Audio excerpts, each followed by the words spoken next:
कांकेर शहर में संचालित एक निजी अस्पताल में एक माह पूर्व प्रसव के दौरान महिला के बाद परिजनों ने जमकर हंगामा किया था और अस्पताल में तोड़फोड़ की थी, जिसके बाद एक माह से अस्पताल बंद था। अब अस्पताल के वापस खोले जाने पर मृतका के परिजनों ने फिर से हंगामा करते हुए अस्पताल के सामने मुख्य मार्ग पर चक्का जाम कर दिया।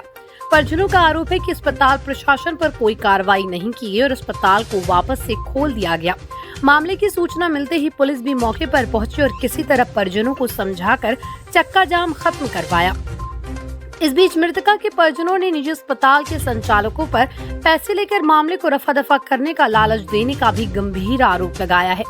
बता दें कि 28 जून को शहर में संचालित सिद्धांत हॉस्पिटल में एक महिला नरगिस बानो की प्रसव के दौरान मौत हो गई थी, जिसके बाद उनके परिजनों ने अस्पताल के डॉक्टर अरविंद बनकर पर लापरवाही का आरोप लगाते हुए हॉस्पिटल में जमकर तोड़फोड़ की थी, जिसके बाद जिला प्रशासन ने मामले को गंभीरता से लेते हुए 5 डॉक्टर्स की जांच कमेटी गठित की थी। पूरे मामले के बाद से सिद्धांत अस्पताल में ताला लगा हुआ था, लेकिन अब अस्पताल के खुलने की सूचना जैसे ही मृतका के परिजनों को मिली, उन्होंने अस्पताल के सामने जमकर हंगामा करते हुए चक्का जाम कर दिया। मामले की सूचना पुलिस को मिली तो तत्काल पुलिस ने मौके पर पहुंचकर परिजनों को समझाकर चक्का जाम समाप्त करवाया।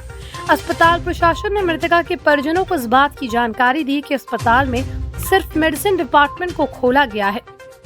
जिस डॉक्टर पर लापरवाही के आरोप है उन्हें अस्पताल नहीं आने दिया जा रहा है। नई गर्भवती महिलाओं को अस्पताल में भर्ती किया जा रहा है, तब जाकर परिजन शांत होकर वापस लौटे। मैं 1 महीना हो गया, मेरी बहन का आज डेथ हुए है ना, 28 तारीख के लास्ट मंथ में हुआ था। मैं अभी तक के 2-3 बार थाने चले गया हूँ कि रिपोर्ट क्यों नहीं हो रहा है। मैं बोला कि हॉस्पिटल में जाकर के FIR करो, तो मुझे थाना पर में वहाँ पर बोला गया TI साहब कि किस हिसाब से आपके ऊपर में उस डॉक्टर के ऊपर में आप केस करोगे। फॉरेंसिक रिपोर्ट जब तक नहीं आएगी तब तक के केस नहीं होगा।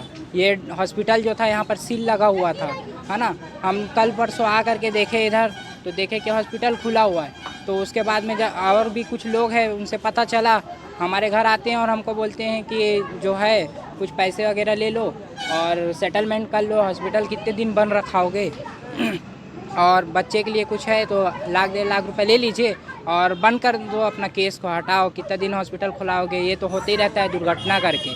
आज मेरी बहन, जब उस समय हॉस्पिटल में डिलीवरी के लिए मेरी बहन को लाया था मैं, उस समय मेरी बहन एकदम नॉर्मल थी, एकदम स्वस्थ थी, उसका ब्लड भी अच्छा था, उसका क्या बोलते सब चीज़ बढ़िया था, BP वगैरह सब बढ़िया था। अब मैं देख रहा हूँ वहाँ पर, तो उसकी रिपोर्ट में देखा जा रहा है कि क्या है, कुछ नहीं बता रहे हैं और दूसरों को पता चल रहा है कि उसका हार्ट अटैक से डेथ हुआ था, है ना। और डेथ हुआ है तो उसका हार्ट अटैक से हुआ है, ये ऐसा है करके। तो अब मैं क्या करूं सर, मैं ये चाहता हूं कि बस जनता से इंसाफ दिलाए और यहाँ पर इंसाफ दिलाए।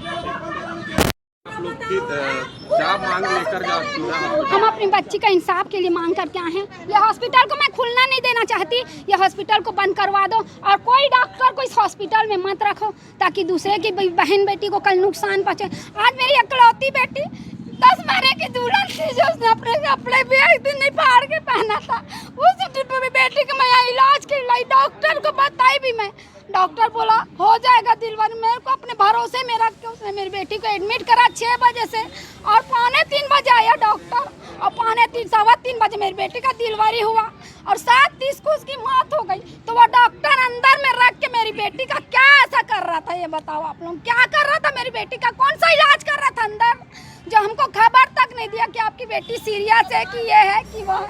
अगर वो बोल देता मेरे को कि ले जाओ दूसरे हॉस्पिटल में, ले जाती। आज मेरी बेटी का जो बेटा हुआ है, मासूम बच्चा, 1 महीने से रायपुर हॉस्पिटल में एडमिट, अभी तक उसने सांस लेना भी ठीक से नहीं सीखा था। वो हॉस्पिटल में दवाई खा रहा है, उसका इलाज भी हो रहा है वहाँ पर, लेकिन इस डॉक्टर ने ऐसा कौन सा इंजेक्शन लगाया था। विगत दिनों एक प्रसूता की मृत्यु के मामले में थाना में मर्ग हुआ है, जिसमें जांच जारी है। आज परिजन हॉस्पिटल में उस संबंध में कार्रवाई को लेकर इकट्ठा हुए थे और हॉस्पिटल बंद कराने की मांग कर रहे थे। उनको बताया गया है कि इस संबंध में जांच जारी है और रिपोर्ट अब प्राप्त होने पर वैधानिक कार्रवाई की जाएगी। परिजन इससे सहमत। सर, पीड़ित पक्ष का कहना है कि पोस्टमार्टम रिपोर्ट भी उनको नहीं दिया गया अभी तक। पीड़ित पक्ष अगर पोस्टमार्टम रिपोर्ट क्या है तो उनको दिया जाता है। पखानपुर से विप्लव कुंडू की रिपोर्ट।